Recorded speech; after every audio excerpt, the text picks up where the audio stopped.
Okay, folks, you can see the bolt down in there that I was able to, it took me, I don't know, maybe 15 turns with that little tiny wrench. A quarter of a turn, a dozen or 15 quarter turns with that tiny little wrench before I got it to where I could grab it with my fingers. And back it the rest of the way out. So I've got both bolts loose. I've got the power disconnected.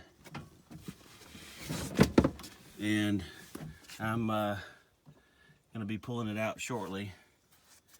Here's a new one. Bought it off of eBay. Don't know anything about the brand. Seems to match up. But I'll be sliding it in there in a minute. Stay tuned for the next segment.